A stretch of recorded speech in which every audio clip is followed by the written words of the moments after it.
बोलिए श्रवण भगवान महावीर स्वामी की जय।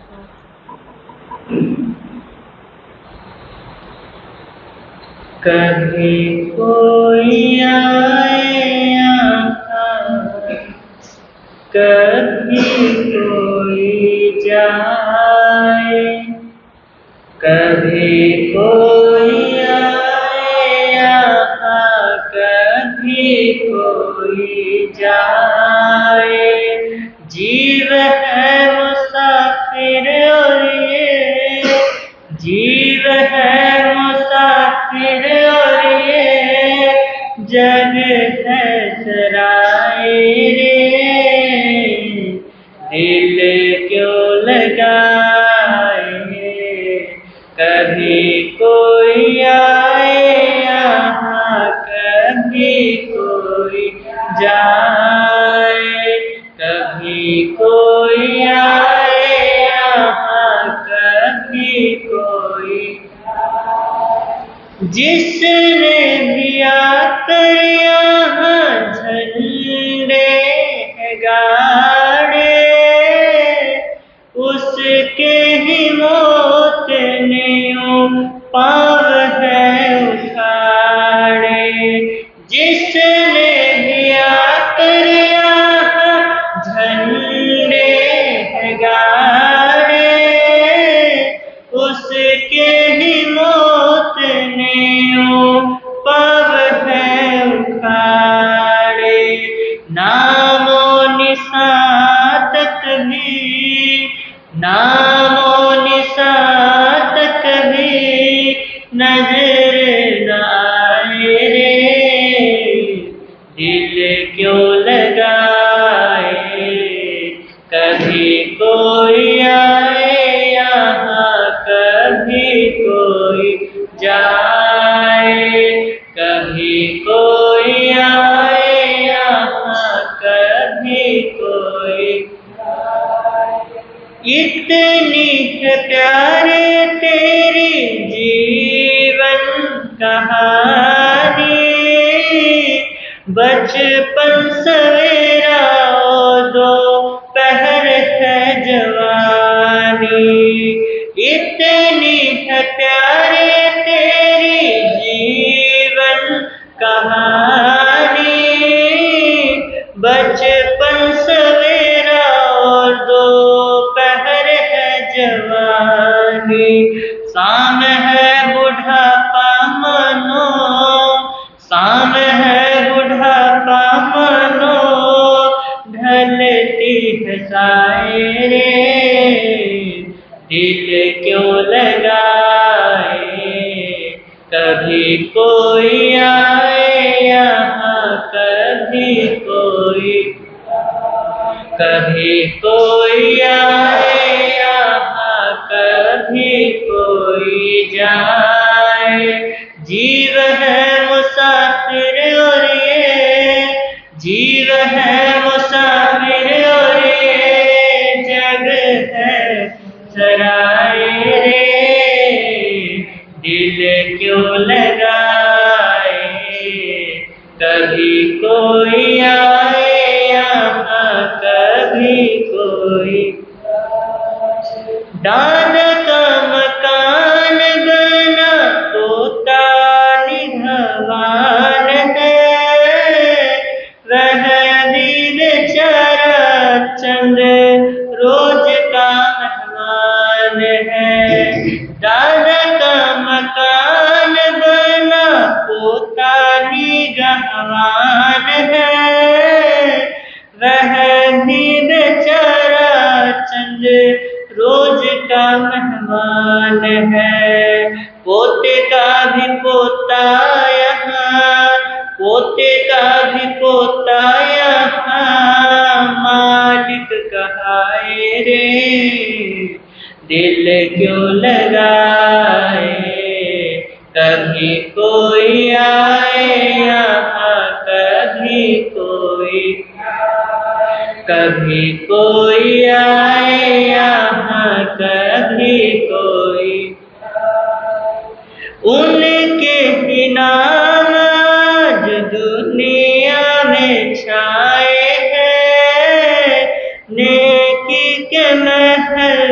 जिन लोगों ने बनाए हैं, उनके ही नाम आज दुनिया में छाए हैं।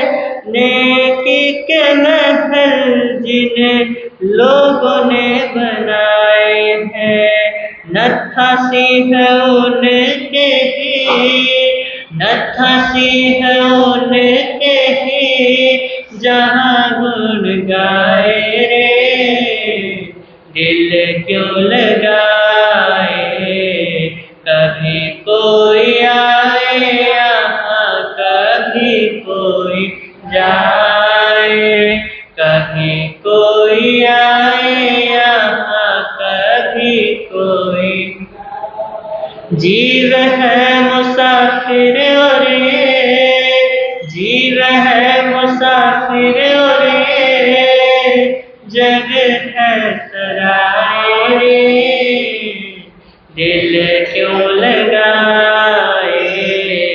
कभी कोई आए यहाँ, कभी कोई जाए, कभी कोई आए यहाँ, कभी कोई जाए।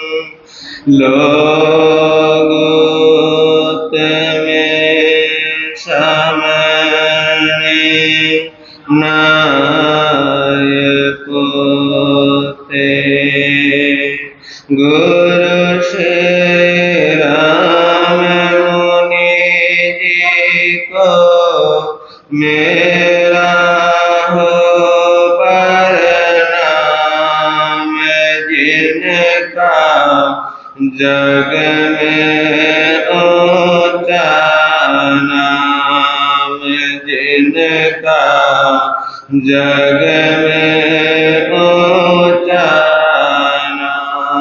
दीन के बंधु करुणा सिंधु, जप लो सुबह और शाम, जिनका जग में ऊंचा नाम, जिनका जग में ऊंचा।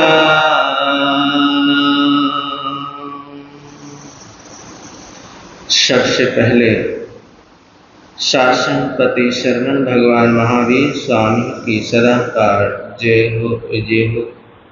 ध्यान योगी आचार्य सम्राट पूज्य श्री शिव मुनि जी महाराज साहब, जिन शासन गौरव पूज्य गुरुदेव श्री राम कुमार जी महाराज साहब, परम सेवा भावी पूज्य गुरुदेव श्री प्रेम सिंह जी महाराज साहब, महाशरमण पूज्य गुरुदेव श्री सतीश मुनि जी महाराज साहब, संघ रतन उपाध्याय परवर पूज्य गुरुदेव श्री रविंद्र मुनि जी महाराज साहब, शरमण संघीय सलाहकार पूज्य गुरुदेव श्री रमणीक मुनि जी महाराज साहब, इन सभी गुरु भगवंतों की सदाकार जय हो विजय हो। पाठ पर विराजित हिमाचल रतन पूज्य गुरुदेव श्री जितेंद्र मुनि जी महाराज साहब के चरणों में शत वंदन।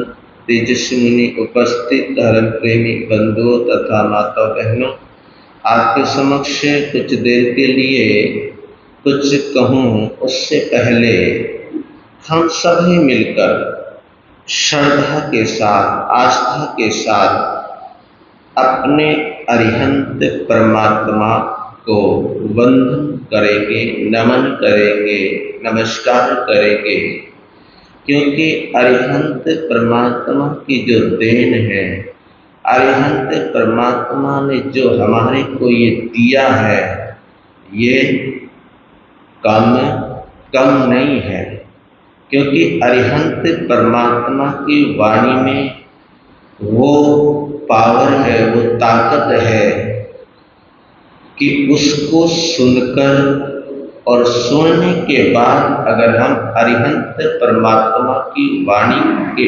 अनुसार चलने का प्रयास करते हैं तो जीवन सुंदर बनता है, जीवन अच्छा बनता है। तो जिन्होंने जीवन को अच्छा बनाने के लिए बहुत कुछ दिया है, तो ऐसे अरिहंत परमात्मा को अपनी जिह्वा के द्वारा वंदन नमन करते हैं। तो सभी बोलने का भाव रखेंगे। वंदना वंदना वंदना वंदना वंदना वंदना वंदना। वीर तूने जहाँ में उजाला किया, वीर तूने जहाँ में उजाला किया, दूर पाखंड का सब झमेला किया, दूर पाखंड का सब झमेला किया। माता त्रिशला के प्यारे गुणी नंदना, माता त्रिशला के प्यारे गुणी नंदना। वंदना वंदना वंदना वंदना वंदना वंदना वंदना। दिन दुखियों पे तेरी कृपा थी बड़ी, दिन दुखियों पे तेरी कृपा थी बड़ी। प्रेम वर्षा की चम चम लगा दी झड़ी, प्रेम वर्षा की चम चम लगा दी झड़ी। कष्ट सागर से तारी सती चंदना, कष्ट सागर से तारी सती चंदना। वंदना वंदना वंदना वंदना वंदना वंदना वंदना।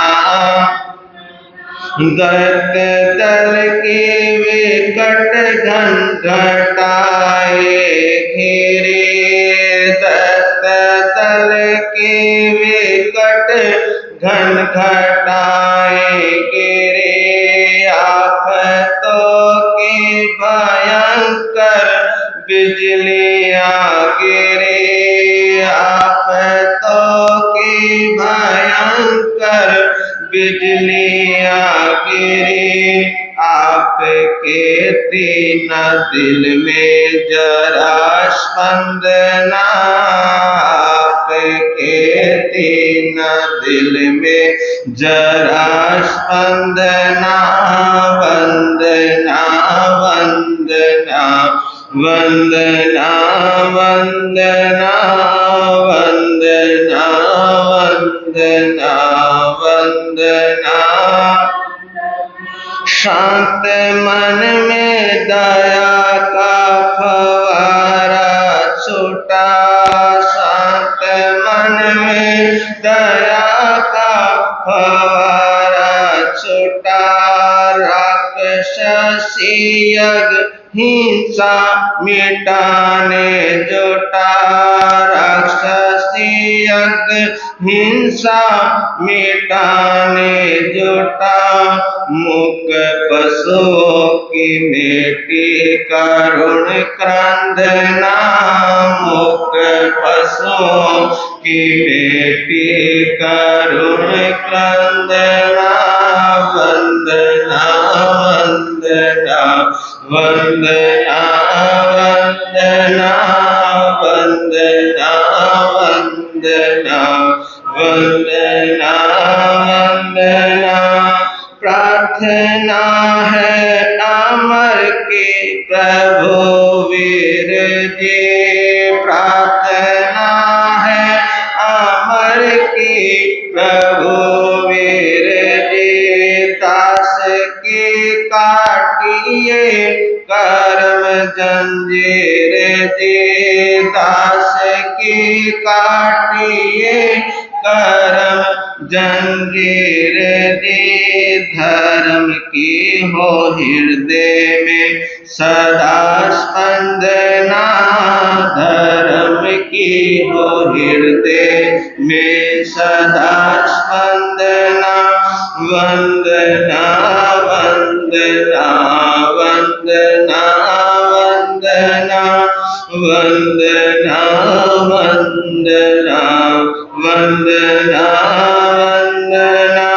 वीर तूने जहां में उजाला किया, वीर तूने जहां में उजाला किया। दूर पाखंड का सब झमेला किया, दूर पाखंड का सब झमेला किया। माता त्रिशला के प्यारे गुणी नंदना, माता त्रिशला के प्यारे गुणी नंदना। वंदना वंदना वंदना वंदना वंदना वंदना वंदना वंदना। बोलिए शासनपति शरवण भगवान महावीर स्वामी। ऐसे अरिहंत परमात्मा की आप सभी ने अपनी जिह्वा से, क्योंकि अरिहंत परमात्मा के बहुत सारे उपकार हैं, ऐसे ऐसे उपकार हैं हम प्राणों के ऊपर कि जो भी अरिहंत परमात्मा के सानिध्य में आ गया, या जिसने भी अरिहंत परमात्मा का सानिध्य पाया, और वो धन्य है वो जीव, सौभाग्यशाली है वो जीव जिन जीवों ने अरिहंत परमात्मा को सामने से देखा। किससे देखा? जो सामने देखा अरिहंत परमात्मा, वो जीव धन्य है जो जीव अरिहंत परमात्मा के समोसरण के हिस्से बने, जिन्होंने अरिहंत परमात्मा की वाणी सामने बैठकर उनके चेहरे को निहारते हुए जिन्होंने प्रभु की वाणी क्या की? शरण की। ऐसी भावना भाया करो कि हम भी कभी ना कभी अरिहंत परमात्मा के समोसरण का हिस्सा बने। क्या बने? अरिहंत परमात्मा के समोसरण का हिस्सा बने। अरिहंत परमात्मा जो संसार से पार हो गए, ऐसे अरिहंत परमात्मा का हमारे को भी क्या मिले? सानिध्य प्राप्त हो। ऐसी भावना तो बाहर सकते हो। अरिहंत परमात्मा का सानिध्य मिले या ना मिले चलेगा, लेकिन अगर ऐसी हम भावना भाते हैं, ऐसे भाव अगर हमारे अंदर ऐसे पवित्र भाव आते हैं, सुंदर भाव आते हैं, इन्हीं सुंदर भावों से हमारा मन क्या बनता है? सुंदर बनता है। इन्हीं सुंदर भावों से हमारा मन, हमारा दिल पवित्र बनता है, निर्मल बनता है। और जब मन निर्मल बनता है, पवित्र बनता है, हो सकता है कि हम भी कभी ना कभी परमात्मा बन जाए। हो सकता है हम भी कभी ना कभी अरिहंत बन जाए। हो सकता है हम भी कभी ना कभी तीर्थंकर बन जाए। हो सकता है हम भी कभी ना कभी वितराग परमात्मा बन जाए। तो हमेशा अपने भावों को देखो, अपने भावों को जांचो, अपने विचारों को जांचो कि हमारे विचारों में चल क्या रहा है, हम सोच क्या रहे हैं। तो जब ये निगरानी रखते हैं हम अपने भावों पर, अपने विचारों पर, तो हम पाप कर्म बंद से क्या हो जाते हैं, बच जाते हैं। और जब हमारी निगरानी नहीं रहती अपने विचारों पर, तो वहां पर पाप कर्मों का क्या होता है, पाप कर्मों का बंद होता है। इसी को तो विवेक कहते हैं, इसी को तो समझदारी कहते हैं। जो विवेक इसके साथ चलता है वो पाप कर्मों से क्या हो जाता है, पाप कर्मों से बच जाता है। और देखिए, ऐसे अरिहंत परमात्मा की स्तुति करने से, ऐसे अरिहंत परमात्मा का गुणगान करने से हम पाप कर्मों से भी क्या हो जाते हैं, बच जाते हैं। और जब हम किसी अरिहंत परमात्मा महापुरुष का गुणगान करते हैं इस जिह्वा के द्वारा, इस जिह्वा से हो सकता है कि उन महापुरुषों के गुण हमारे अंदर ट्रांसफर हो जाए, हमारे अंदर आ जाए। ऐसी बात नहीं है, जो शुद्ध हृदय से किसी महापुरुषों का गुणगान करते हैं तो उसका जीवन जरूर परिवर्तित होता है, उसके जीवन के अंदर जरूर परिवर्तन आता है। हमारे अंदर भी परिवर्तन आ सकता है, बस जरूरत है थोड़ी सी समझदारी की। किसकी? थोड़ी सी समझदारी की जरूरत है, थोड़ी सी विवेक की जरूरत है। तो आपके समक्ष चर्चा चल रही है मैत्री भाव की, आपके समक्ष चर्चा चल रही है धर्म की धर्म अगर हम शुद्ध हृदय से अगर धर्म हो जाए, है ना, एक तो होता है धर्म दिखावे का, है ना, किसको दिखाने के लिए, औरों को दिखाने के लिए, है ना। एक धर्म हो गया औरों को दिखाने के लिए। जैसे हम करते हैं ना, कई बार वंदन करने का मन नहीं होता। क्या नहीं होता? किसी को नमस्कार करने का, किसी साधक को नमस्कार या वंदन करने का मन नहीं होता, और फिर भी सोचते हैं कि लोग क्या कहेंगे अगर मैं वंदन नहीं करूंगा, अगर मैं प्रणाम नहीं करूंगा। तो हम कई बार लोग दिखावे के लिए क्या करते हैं, लोग दिखावे के लिए वंदन करते हैं। इसी प्रकार कई बार हम लोग दिखावे के लिए धर्म ध्यान करते हैं। धर्म ध्यान लोग दिखावे के लिए नहीं होता, धर्म ध्यान तो आत्म कल्याण के लिए होता है, आत्म उत्थान के लिए होता है। कल मैंने आपको बोला था ना कि मिजाजी इश्क के बदले हकीकी इश्क हो जाता, मिजाजी इश्क के बदले हकीकी इश्क हो जाता, न पड़ती नाव चक्कर में तो बेड़ा पार हो जाता। दिखावे के चक्कर में किया गया धर्म चिर स्थायी नहीं होता। क्या नहीं होता? दिखावे के चक्कर में किया गया धर्म चिर स्थायी नहीं होता, वो ज्यादा देर तक नहीं ठहरता। इसलिए कहते हैं, महापुरुषों ने कहा, किसी ने कहा कि जाम पर जाम पीने से क्या फायदा, जाम पर जाम पीने से क्या फायदा, शाम को पियोगे सुबह को उतर जाएगी, है ना। जाम पर जाम पीने से क्या फायदा, शाम को पियोगे सुबह को उतर जाएगी। तू वीर नाम की हरि नाम की प्यालिया पी ले रे भोलिया, तेरी सारी जिंदगी सुधर जाएगी, तेरी सारी जिंदगी सुधर जाएगी। एक बार अपने जीवन में वीर नाम का, प्रभु नाम का प्यार डालकर तो देखो, श्रद्धा के साथ, आस्था के साथ धर्म करके तो देखो। किसके साथ? श्रद्धा के साथ, जिसमें कोई स्वार्थ ना हो, है ना।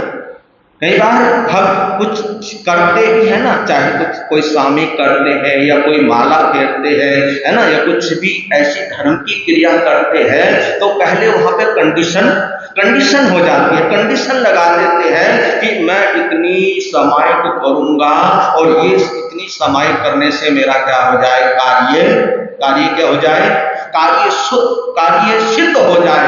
तो ये तो एक सौदेबाजी हो गई। क्या हो गई? ये तो एक सौदेबाजी हो गई। सामयिक से हमने सौदेबाजी कर ली है कि इतनी मैं सामयिक करूंगा और मेरा काम क्या हो जाए, ये मेरा काम बन जाए। तो जिसमें स्वार्थ ना हो, जो निस्वार्थ भाव से जो सामयिक होती है, जो साधना होती है, जो धर्म होता है, उसका फल भी शुद्ध होता है, उसका फल भी पवित्र होता है।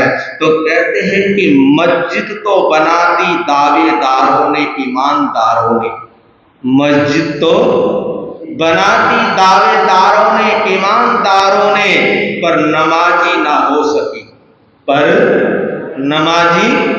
नमाजी ना हो सकी। मन पापी बनाए रखा। मन को क्या रखा? नमाज तो की, धर्म ध्यान तो किया, माला तो की, साधना तो की, लेकिन वो सब करते करते करते मन को क्या बनाए रखा? मन को पापी बनाए रखा। देखिए, गजब की बात है, ये महापुरुषों की बात है कि धर्म स्थान की रचना करना बहुत आसान है। धर्म स्थान की रचना करना बहुत आसान है। धर्म स्थान बनाना बहुत आसान है, लेकिन साफ मन से धर्म ध्यान करना। धर्म स्थान तो बना दिए, है ना। धर्म स्थान इसलिए बनाए ना कि यहाँ पे क्या करेंगे? यहाँ पे धर्म होगा, यहाँ पर सत्संग होगा, यहाँ पर प्रवचन होगा, यहाँ पर जिनवाणी होगी, यहाँ पर जिनवाणी के हीरे मोती बिखरेंगे। तो धर्म स्थान बनाना आसान है, धर्म स्थान की रचना करना बहुत आसान है, लेकिन साफ मन से धर्म ध्यान करना बहुत क्या है? बड़ा मुश्किल है, बड़ा मुश्किल हो जाता है। आज हम तीर्थों को सजाने में तो लगे हुए हैं। किसको सजाने में?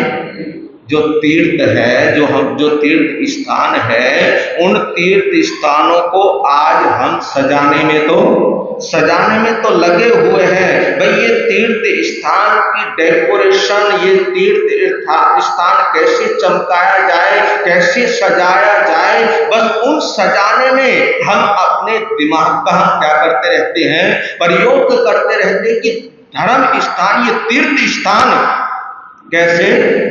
कैसे सजाए जाए, पर मन की सजावट की ओर हमारा ध्यान, बोलो, मन की सजावट की ओर हमारा ध्यान रहता है। कभी सोचा है कि ये जो मन बिगड़ा हुआ है, इस मन को क्या कर ले हम, इस मन को सुधार ले। जो ये मन इधर उधर भटक रहा है, इस मन को क्या कर ले हम, इस मन को कंट्रोल कर ले, इस मन को हम बस में कर ले। इस मन के अंदर जो अशुभ भाव है, जो ये मन हमारा क्या हो गया है? अपवित्र हो गया है। कभी ध्यान जाता है है कि इस अपवित्र मन को हम क्या कर ले, शुद्ध कर ले, इसको हम पवित्र बना ले, इसके अंदर शुद्धता आए, तो मन की सजावट की ओर हमारा ध्यान इतना नहीं रहता जितना ध्यान तीर्थों को सजाने में रहता है। नकली मंदिर मस्जिद के लिए हम क्या करते रहते हैं, ये जो नकली मंदिर मस्जिद है, उन नकली मंदिर मस्जिद के लिए हम लड़ते रहते हैं। क्या करते रहते हैं, है ना, धर्मस्थान में भी आकर कई बार तो लड़ते रहते हैं, झगड़ते रहते हैं, एक दूसरे को सुनाने के लिए पीछे नहीं हटते। तो ये जो नकली जो मंदिर है मस्जिद है, इन नकली मंदिर मस्जिद के लिए भी हम क्या करते रहते हैं, लड़ते रहते हैं, झगड़ते रहते हैं। तो कभी ये सोचना, जब किसी का दिल तोड़ रहे होते हो तो ये सोचना, जब हम किसी का दिल तोड़ रहे होते हैं तो उस समय ये सोचा करो कि मैंने खुदा का दिल तोड़ा है। किसका दिल तोड़ा है मैंने? अंदर कौन रहता है? अंदर खुदा रहता है। दिल में कौन रहता है? दिल में कौन रहता है? दिल में परमात्मा बसता है, दिल में परमात्मा रहता है। और इस दिमाग में कौन रहता है? अजी दिमाग में कौन है? दिमाग में शैतान। कहते हैं ना कि खाली दिमाग, है ना, खाली दिमाग शैतान का घर। ये तो नहीं कहते कि खाली दिल शैतान का घर, ये नहीं कहते। क्या कहते हैं कि खाली दिमाग शैतान का घर। तो इस दिमाग के अंदर शैतान बसता है और दिल के अंदर भगवान बसता है, परमात्मा बसता है। तो जब किसी का दिल दिखाओ, जब किसी का दिल तोड़ो, तो ये सोचा करो कि मैंने खुदा का दिल तोड़ा है, मैंने खुदा की दरगाह तोड़ी है, मैंने परमात्मा का दिल तोड़ा है, मैंने ईश्वर का दिल तोड़ा है। मंदिर तोड़ो, मस्जिद तोड़ो, मंदिर तोड़ो, मस्जिद तोड़ो, तो भी नहीं मुझाता है। मंदिर तोड़ो, मस्जिद तोड़ो, तो भी नहीं मुझाता है। पर दिल किसी का ना तोड़ो, यह घर खास खुदा का है, यह घर खास खुदा का है। तो जब ये समझ आती है, ये जब बात आती है अंदर, तो फिर हम एक दूसरे को समझते हैं, एक दूसरे को समझकर चलते हैं। ये सोचा करो कि अगर मैंने किसी का दिल दुखाया है, अगर मैंने किसी का दिल तोड़ा है, तो उसका दिल नहीं तोड़ा, उसका दिल नहीं दुखाया। मैंने किसका दिल दुखाया है? मैंने खुदा का दिल दुखाया है, मैंने परमात्मा का दिल दुखाया है। और मेरी वजह से भगवान रोए, मेरी वजह से भगवान रोए, मैं बर्दाश्त नहीं कर सकता। कमाल की बात है। देखिए, संगम देव जब भगवान को कष्ट देने के बाद जा रहा था, भगवान को 6 महीने तक लगातार संगम देव ने क्या दिया? कष्ट दिए। 6 महीने तक भगवान को संगम देव कष्ट देता रहा। लेकिन संगम देव जब भगवान को कष्ट देने के बाद जा रहा था, तब संगम देव बोला कि अब मैं जा रहा हूं, अब मैं जा रहा हूं, अब तुम क्या कर लो? अब तुम खुशी मना लो। क्या मना लो? अब तुम खुशी मना लो, क्योंकि अब मैं वापस जा रहा हूं। संगम देव ठिकाने आया, चले न उसकी कोई माया। संगम देव ठिकाने आया, चले न उसकी कोई माया। आखिर मस्तक आन झुकाया, गीत हम तेरे गाते हैं। आखिर मस्तक आन झुकाया, गीत तेरे हम गाते हैं। तेरे चरणों पर शीश दिन रात झुकाते हैं, तेरे चरणों पर महावीर शीश दिन रात झुकाते हैं। संगम देव बोला कि अब तुम खुशी मनाओ, क्योंकि अब मैं जा रहा हूं। जो तुम्हारे को कष्ट देने वाला था वो अब तुम्हारे से दूर जा रहा है।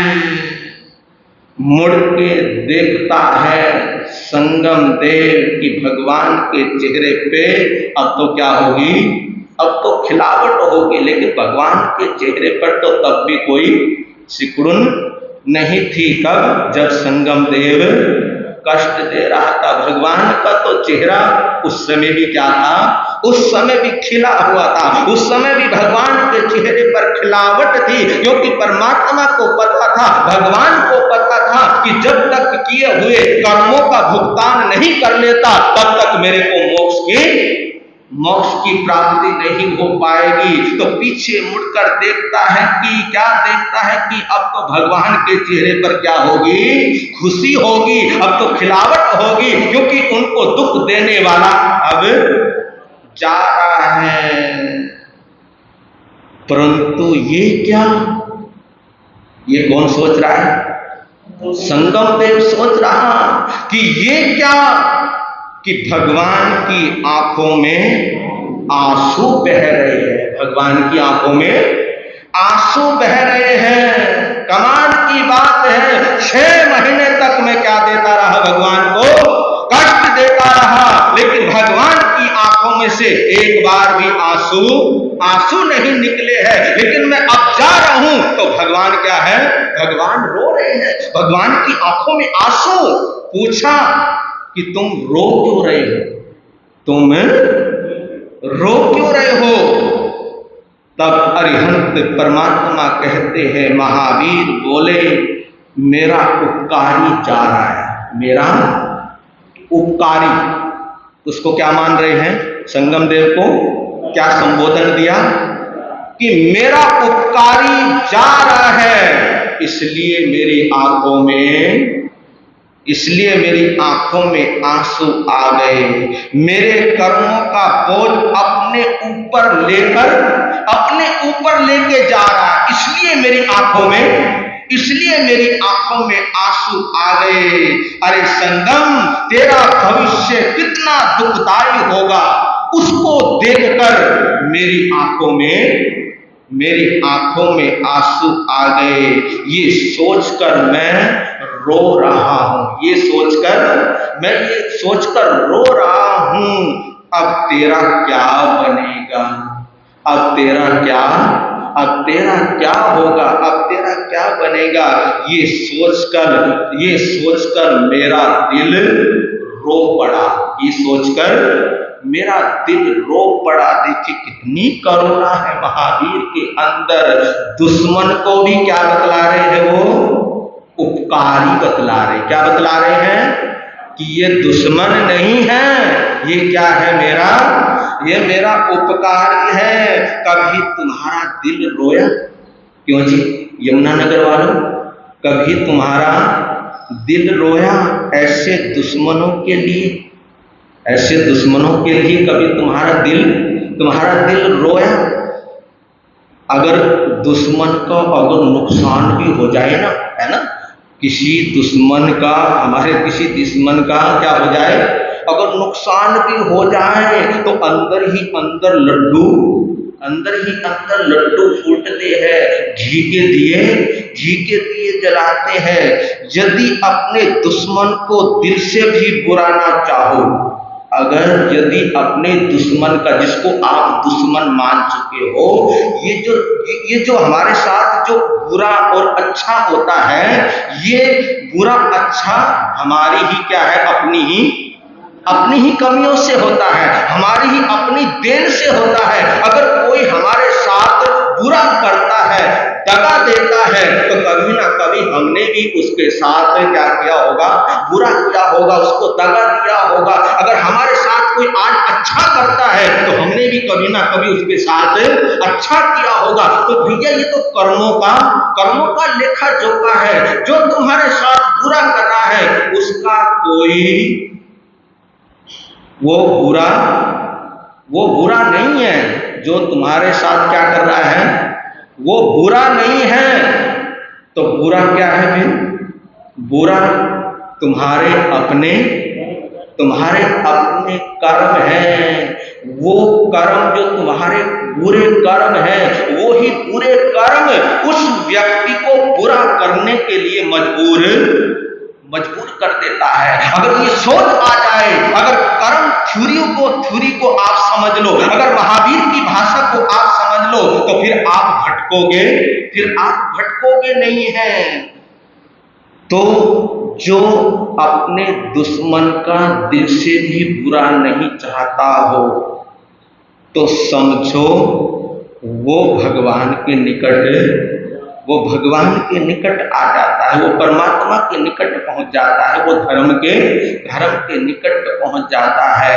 तो देखिए, भगवान को देखिए और अपने आप को देखिए। भगवान के अंदर कितनी करुणा है, भगवान के अंदर कितनी दया है कि दुश्मन भी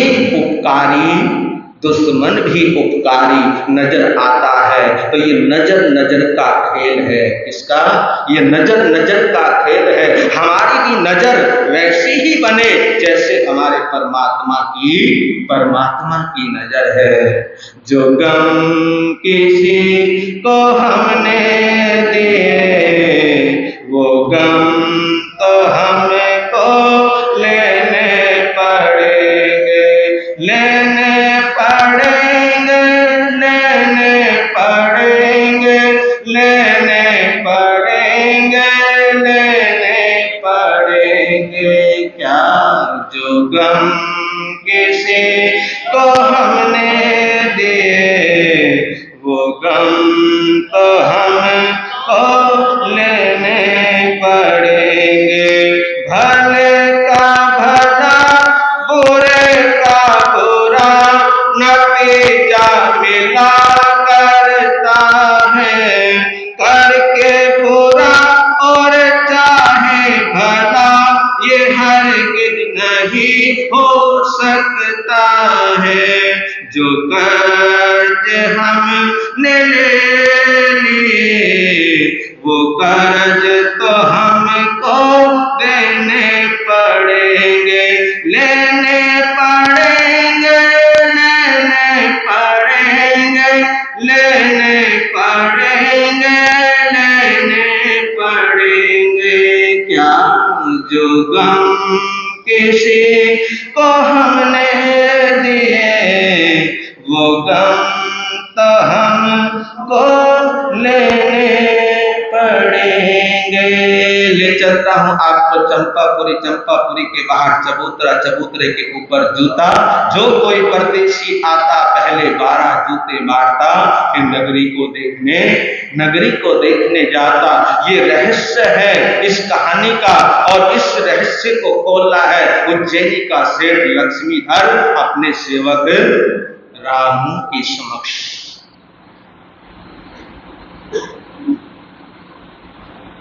आपने कल सुना था कि किसान ने किसको देखा? राजा को देखा। और जैसे ही किसान ने राजा को देखा तो किसान वापस अपने घर मुड़ गया।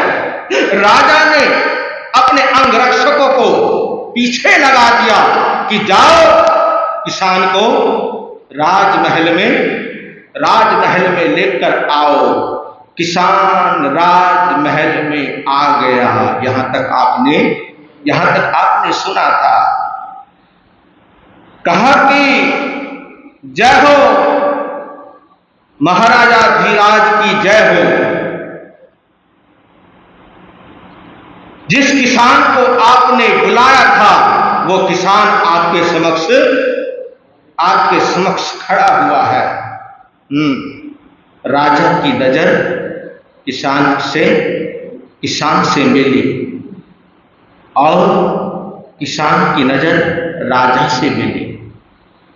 तो राजा ने कहा कि हे किसान भैया, कल जब मैं आ रहा था और आप खेत की ओर जा रहे थे। मैंने तुम्हारे को देखा कि जैसे ही तुम्हारी नजर मेरे ऊपर पड़ी वैसे ही तुम्हारे पैर क्या हो गए, तुम्हारे पैर रुक गए, वहीं पर ठिठक गए और कुछ तुमने बोला, कुछ कहा, कुछ थोड़ा सा सोचा और सोचने के बाद तुम वापस अपने घर चले गए।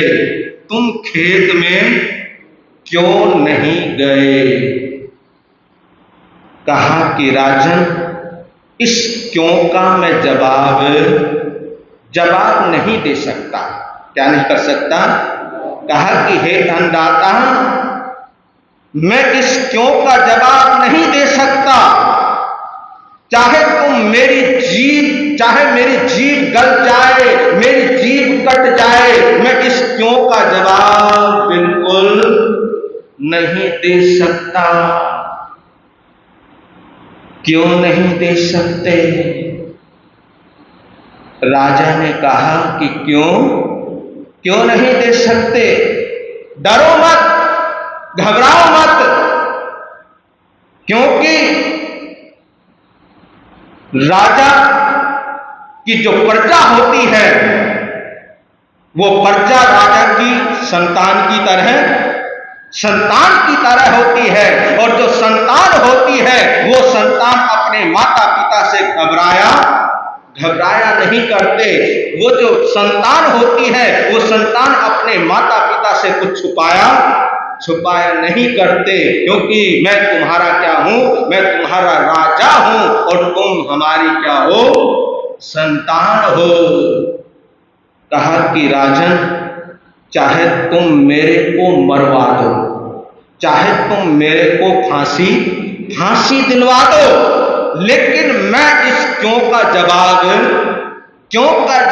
नहीं दे सकता। पास में बैठा हुआ था मंत्री बोला कि दे दो ना जवाब, बात क्या थी? तो तब भी किसान ने कोई जवाब नहीं दिया। फिर आखिर में राजा ने अपना एक दांव फेंका। क्या फेंका? आखिर में जब कुछ नहीं हुआ, किसान जवाब नहीं दे रहा, तो आखिर में राजा ने एक दांव फेंका और कहा कि हे किसान भैया, चल, तुम्हें लगता है कि राजा मेरे को क्या देगा? सजा देगा। राजा मेरे को सजा देगा। चल, मैं तेरे को अभेदान देता हूं। मैं तेरे को क्या देता हूं? मैं तेरे को अभेदान देता हूं। अब तो बोलते, बात क्या थी? जब अभेदान मिल गया तो किसान कहने लगा कि हे राजन, ये लोक मान्यता है।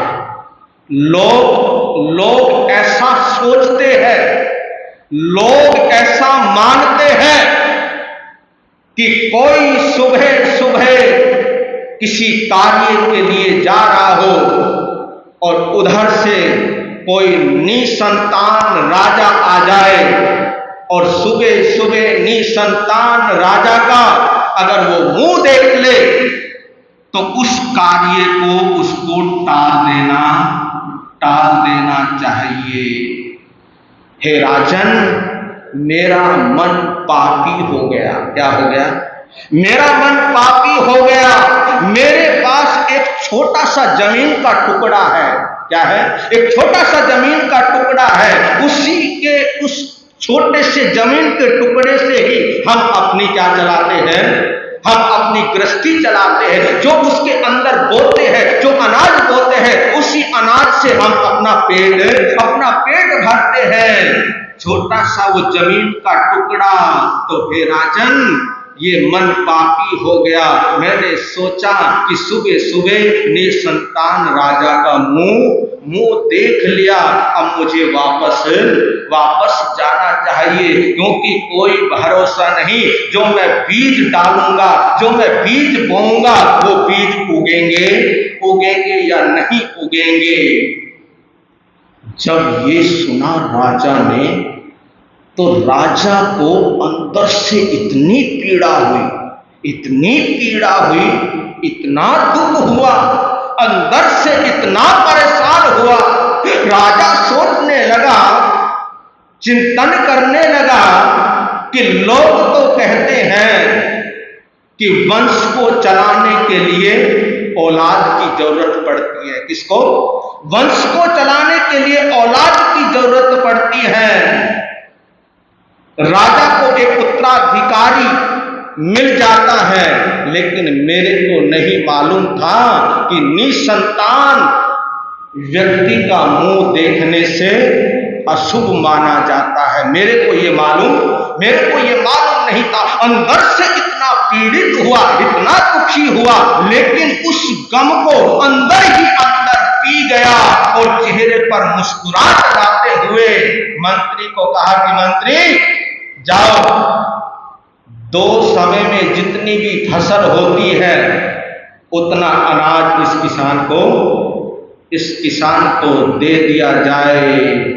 क्योंकि इसके अंदर जो भरम है वो भरम क्या हो जाए? दूर हो जाए कि निसंतान राजा का मुख देखने से क्या होता है? नुकसान होता है। ये भरम इसके अंदर से निकाल दिया जाए। निकल जाए तो भंडारी को कहा कि भंडारी इसके घर अनाज पहुंचा दिया जाए। तो कहते हैं कि किसान के घर अनाज पहुंचा दिया गया और किसान को भी वापस भेज दिया।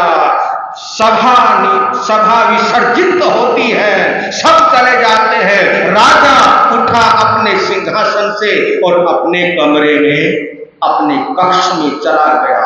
अपने उस विशाल कक्ष में चक्कर लगाता है। क्या करता है? जब कोई दुखी परेशान होता है ना तो ऐसे ऐसे चक्कर लगाता है, घूम रहा है और सोच रहा है कमाल की बात है, आज मेरे को लोग मेरा चेहरा देखना भी पसंद नहीं करते। करूं तो करूं, क्या करूं?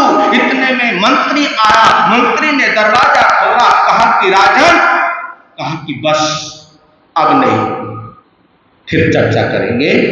वीर नाम के हीरे मोती, गुरु नाम के हीरे मोती, प्रभु राम के हीरे मोती, मैं बिखराऊं गली गली, ले लो रे कोई राम का प्यारा, शोर मचाऊं गली गली, ले लो रे कोई गुरु का प्यारा, शोर मचाऊं गली गली, हो शोर मचाऊं, शोर मचाऊं गली गली। शासन के जय विजय आचार्य भगवंत के अनंत अनंत उपकारी प्रभु महावीर स्वामी को आसीन आस्था के साथ वंदन नमस्कार करते हैं। गुरु भगवंतों को वंदन नमन करते हैं। धर्म प्रेमी श्रोताओं, आप हमारे मध्य वक्ता रचित मुनि महाराज साहब से जिन वाणी को श्रवण कर रहे हैं, और आज मेरा विषय है राजा परदेशी के संबंध में। स्तंभिका नगरी में राजा परदेशी का राज्य था और उनके प्रधान का नाम था चित्त। एक बार चित्त राजा की भेंट लेकर के श्रावस्ती नगरी में गया। जीत क्षत्रिय को भेंट देने के लिए उनके पास पहुंच गया। वहां पर केसी शर्मा जी महाराज विराजमान थे। चित्त ने उनका धर्म उपदेश सुना और श्रावकों के 12 व्रतों को उसने स्वीकार कर लिया। उसकी श्रद्धा भक्ति बड़ी दृढ़ थी, दृढ़ धर्म श्रावक बन गया वो। एक दिन उसने केसी शर्मा जी महाराज से प्रार्थना की, विनती की, भगवान आप स्तंभिका नगरी पधारे तो बड़ी कृपा होगी आपकी, क्योंकि हमारा राजा परदेशी नास्तिक है, उसको धर्म बोध प्राप्त हो जाएगा, धर्म की प्रभावना होगी, बहुत उपकार होने वाला है। तो वो बोले मुनि महाराज कि वो तुम्हारा राजा तो बहुत हिंसक है, दुष्ट है, पापी है, जीवों की हिंसा करता है, किसी को जीवित नहीं छोड़ता है, और वो साधु संतों को कुछ नहीं समझता है, तो वहां आके क्या किया जाए। फिर उन्होंने चित्त ने विनती की, महाराज नगर में और भी तो बहुत सारे लोग हैं, सेठ है, साहूकार है, नगर की जनता है, उनको भी धर्म का लाभ प्राप्त हो जाएगा, इसलिए आप कृपा करो, पधारो। और केसी चंद्र महाराज ने यथा समय उपकार को देखते हुए श्रावस्ती नगरी से शतंबिका नगरी पधार गए। और चित्त को जब पता चला बहुत प्रसन्न हो गया, और राजा परदेशी को बाहर घोड़े को घुमाने के बहाने से ले आया कि चलो घोड़े की चाल को देखते हैं, बाहर घूम आते हैं। और फिर उस बाद धीरे धीरे वो जहाँ केसी चंद्र महाराज प्रवचन कर रहे थे उसी के सामने उस घोड़े को खड़ा कर दिया और विश्राम करने लगे। वहां विश्राम करने लगे, उनका धर्म उपदेश चल रहा था। तो राजा परदेशी पूछता, ये कौन मूर्ख है जो ऐसे जोर जोर से चिल्ला रहा है, और ये मूढ़मती लोग वहां बैठे हैं, ये क्या कर रहे हैं वहां बैठे हैं।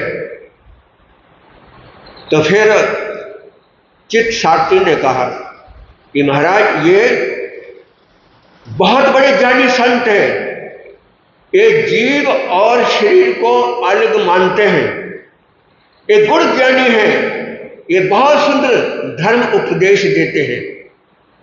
अच्छा, जिज्ञासा जागे, क्या हम उनके पास चले?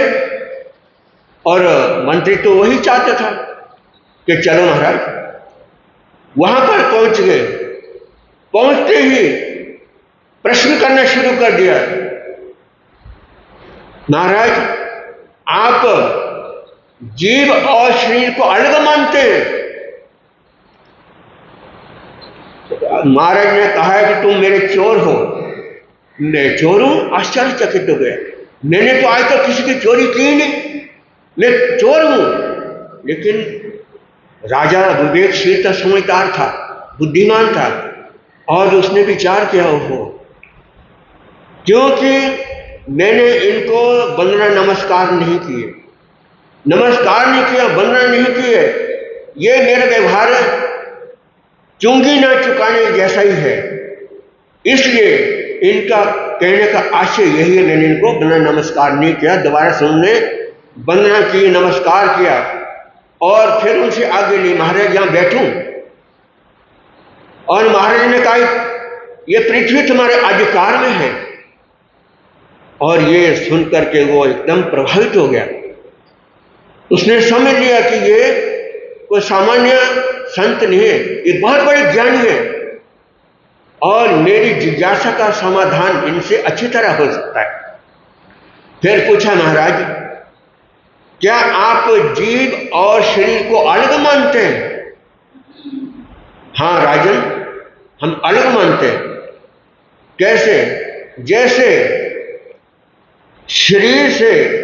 शरीर के यानी कि मृत्यु होने के बाद शरीर से जब जीव निकलता है तो दूसरे शरीर में प्रवेश करता है, और वो वहां पर पहले के किए गए पाप पुण्य का फल भोगता है। इसलिए जीव अलग है, शरीर अलग है। अच्छा महाराज जी, और तो आपके कहने अनुसार आप ये बताओ कि मेरे दादाजी बहुत पापी थे, उन्होंने बहुत पाप किए हैं, और आपके कहने के अनुसार वो मर करके नरक में गए होंगे, तो नरक से आकर के मुझे क्यों नहीं बताते, मुझे क्यों नहीं चेताते, भाई तू पाप मत करना, अगर तू पाप करेगा ना तो मेरी तरह तू नरक में पड़ेगा, दुख भोगेगा, दुख पाएगा, कष्ट पाएगा।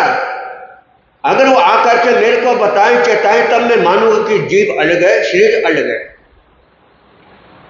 फिर महाराज कहने लगे, राजन, मान ले कि तुम्हारी सूर्यकांता रानी के साथ कोई दुष्ट व्यक्ति व्यभिचार करे, तो तुम उस समय क्या करोगे? उसने कहा कि तुम उसकी बोटी बोटी अलग कर दूंगा, उसके टुकड़े टुकड़े कर दूंगा, वहीं पर उसकी जान ले लूंगा। अच्छा, अगर वो तुम्हारे से हाथ जोड़ करके प्रार्थना करे, महाराज मुझे थोड़ी देर के लिए छूट दे दो, मैं अपने बेटे को समझा करके आता हूं, उसको समझा के आऊंगा कि तू पाप मत करना, अगर तू पाप करेगा ना तो मेरे जैसे फिर दुख पाएगा, और तू ऐसा पाप मत करना। मैं उसको समझा करके आऊंगा और फिर मैं अपनी साजा भुगत लूंगा। और क्या तुम उसको थोड़ी देर के लिए छूट दे दोगे? ऐसा कौन मूर्ख होगा जो उसकी बात पर विश्वास करेगा? राजा ने यह बताया। फिर मुनि कहने लगे, राजन, जब तुम एक पाप करने वालों को अपनी राज्य की सीमा में आने के लिए थोड़ी देर के लिए भी छूट नहीं देते हैं, तो अनेक पाप करने वाला तुम्हारा दादा वहां से उसको कैसे छूट मिल सकती इतनी दूर आने की? इसी प्रकार से वो नहीं आ सकता, नहीं बता सकता है। अच्छा महाराज, मैं इस बात को भी नहीं मानता। और मेरा और प्रश्न भी है कि मेरी दादी मां बड़ी धार्मिक थी, बहुत धर्म की आराधना साधना की उसने, और आपके कहने के अनुसार वो मर करके देवलोक में गई, देवता बन गई, तो वो वहां से आकर के मेरे को क्यों नहीं बताती है? देख, तू धर्म ध्यान करेगा ना, साधना करेगा, तो मेरे जैसे सुखी होगा, देवता बन जाएगा। अगर वो मेरे को आकर के बताएगी तो मैं समझूंगा कि सच में ही आत्मा अलग है, शरीर अलग है, और तो भी मैं मानूंगा। ऐसा उन्होंने पूछा। फिर वो आगे बोलते हैं कि अगर मान लो कि जैसे किसी गुफा में अंदर कोई व्यक्ति बहुत जोर से ढोल बजाए, नगारा बजाए, और उसकी आवाज बाहर आती है नहीं आती है? कि महाराज आती है। इसी प्रकार से जीव जो होता है ना, वो भी इस मनुष्य रूपी देह से बाहर आ जाता है और दूसरे शरीर में प्रवेश करता है, और इस तरह से उसने कई समाधान दिए। आगे उसने बताया कि महाराज, मैंने एक व्यक्ति को लोहे की कोठरी में बंद कर दिया था, और चारों तरफ से उसको बंद कर दिया, बहुत अच्छी तरह से बंद कर दिया, लेकिन फिर मैंने थोड़ी देर के बाद उस कोठरी को खोल करके देखा, वो जीव मरा हुआ था, यानी वो मर चुका था वो व्यक्ति। तो अगर जीव अलग होता तो वो जीव निकला कहां से? मैंने तो उसको निकलते हुए दिखाई नहीं दिया, मेरे को तो नजर नहीं आया, कहीं से तो निकले ही होगा, तो दिखाई पड़ जाना चाहिए था। तो महाराज जी बोले, भाई ये निकल सकता है, जैसे अभी मैंने बताया आपको कि अंदर से मान लो कोठरी से अंदर बंद गुफा में जैसे नगारा बजाते हैं, आवाज बाहर आ जाती है, वो सुनाई देती है, इसी प्रकार से जीव बाहर निकल जाता है, लेकिन दिखाई नहीं पाता, ज्ञानी उसको देख सकते हैं। ये उसका समाधान दिया। फिर बताया कि मैंने इसी तरह से एक जीव को कोठरी में बंद किया, अच्छी तरह से बंद किया उसको, और थोड़े दिनों बाद जब मैंने उसको देखा तो अंदर उसके शरीर में कीड़े पड़े हुए थे, कीड़े बुलबुल आ रहे थे। वो कीड़े अंदर कहां से चले गए, कहां से प्रवेश कर गए? तो महाराज ने बताया, मान लिया कि लोहे का पिंड है, लोहे को आप अग्नि में डाल दें, उस लोहे में अग्नि चारों तरफ से प्रवेश करती है। इसी प्रकार से ये जो जीव है यानी कीड़े हैं, ये बाहर से आकर के उसमें प्रवेश कर गए, जीव पैदा हो जाता है। अच्छा महाराज जी, और मेरे एक और सवाल है, मैंने एक जीवित आदमी को तोला है और तोल करके फिर उसको मैंने फांसी दे दी, मार दिया। मारने के बाद फिर उसको मैंने फिर तोला है, तो दोनों बार तोल में एक बराबरी रहा है, कोई ज्यादा कम नहीं हुआ। अगर आत्मा और शरीर अलग होते तो फिर वजन में कम होना चाहिए था, कमी आनी चाहिए थी। ये कैसे हुआ? तो महाराज कहने लगे, देखो चमड़ी की मशक होती है, उसमें हवा भर दी जाए और उसको तोल दिया जाए, उसके बाद उस मशक की हवा को निकाल के तोला जाए तो दोनों ही समय तोल करके वजन बराबरी होता है। इसी प्रकार से जीव और शरीर के संबंध में जानना चाहिए। इस प्रकार से उन्होंने समाधान दिया और अभी आपका समय हो गया, आगे इसका समाधान करेंगे। बहुत सुंदर चर्चा है, ज्ञानवर्धक है, और अभी जैसा प्रसंग होगा तो फिर उसकी चर्चा करेंगे, आगे चलेंगे।